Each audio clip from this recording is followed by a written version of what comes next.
Hello everyone, TMMgamer, and today I have the pleasure of bringing you another one of my FIFA 14 tutorials. Now today's tutorial is going to be focusing on defending crosses, and more explicitly the micro you need to do with your defenders to help shut down the space and knock out effective wing play. And this is going to be building upon a tutorial I did about 2 months ago on defending the wide area. So if you guys haven't checked that out, you can see that in my FIFA 14 tutorial playlist, which is linked in the description of every single video. But this tutorial is going to be focusing explicitly on how to shut down the offensive space for wingers, stop the cross coming in, and generally give you a much better chance of defending those areas.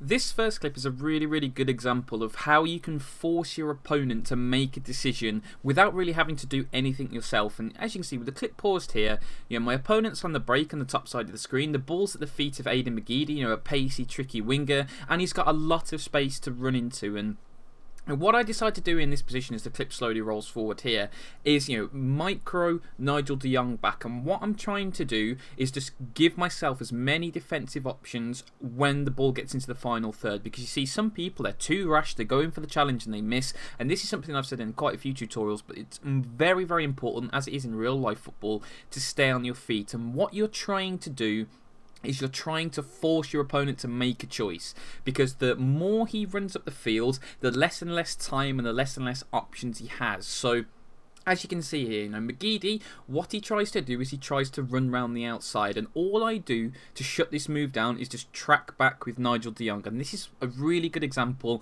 of how you can shut down wide play very easily, because he runs himself into a little bit of a channel. I just wait and back up with my defenders, and then at this point I put the secondary player pressure in, call in my second defender, the fullback, and what that does is it actually pushes him towards the sideline. And this is a very important thing you can do when defending the wide areas, is you can use the touchline as another defender for you. So as you can see, McGeady tries to run around the outside. I've got the secondary player pressure on, and all I'm looking to do with this guy is slow the winger down and corral his space. I'm not looking to win the ball back. I'm just trying to force him into a narrower corridor, and then eventually, as you can see here, I just take the ball off him with de Jong, and then I can move the ball upfield and launch my own attack. And this is a very good example to start off with, because it shows that you really don't have to do much in certain situations. All I did here was just not panic. I ran my central defensive midfielder back, I cut off the space, and I let him make the decision. And once he'd made the decision to run around the outside, there wasn't too much he could do, because I had de Jong in a good position just behind my fullback who was going to be putting pressure on. So even if McGeady had spun inside there with a nice skill move and brought the ball in field, I'd still have de Jong in position to cover. And this is exactly what I'm trying to do. I'm waiting for him to commit in such a way that he reduces all of his options down, and then I can swoop in and make the tackle. And this is a really good example of how to do that.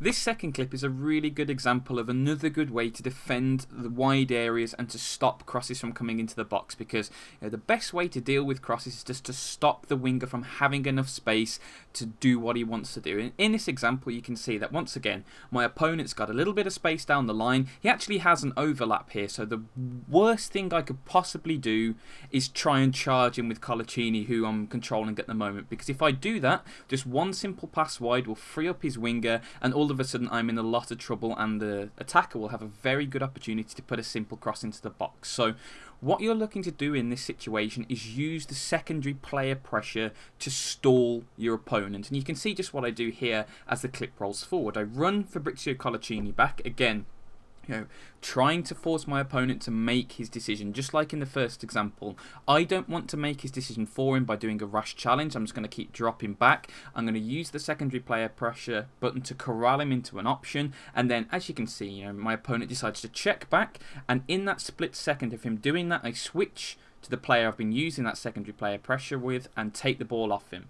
And this is a really good example of how to do this, because a lot of people just use secondary player pressure in a very silly way. So they'll just charge centre backs out of position with it, or they'll try and be too aggressive and use it to immediately smash a player, and that's not the right way to use it in this situation. It's much more useful in a containing role. So what you can do is I use it to basically keep my opponent honest, to stop him from just running straight at me, because if you just run into the defender, he will take the ball off him. But what I do is I use him just to slow him down. I micro Colaccini behind, as you can see, to eat up the space, and then when I can see what my opponent's doing, when he checks back inside, then I switch back and take the ball off him. And these two examples are really, really useful ways to try and stop crosses, because like I said, it's much easier to stop a problem before it becomes a problem than trying to deal with it afterwards. And once that cross has gone into the box, if your opponent has a decent target man, or your defense is slightly out of position, or the AI decides to screw you over, which, you know, any of those things can happen,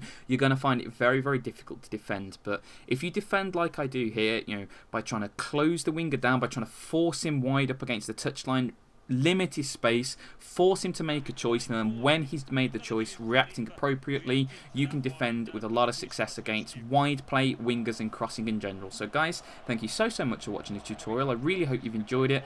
As always, if there's any other topic you want me to cover, please don't hesitate to leave a comment. I will do my best to get onto them as fast as possible. But until then, thanks for watching and have a great day.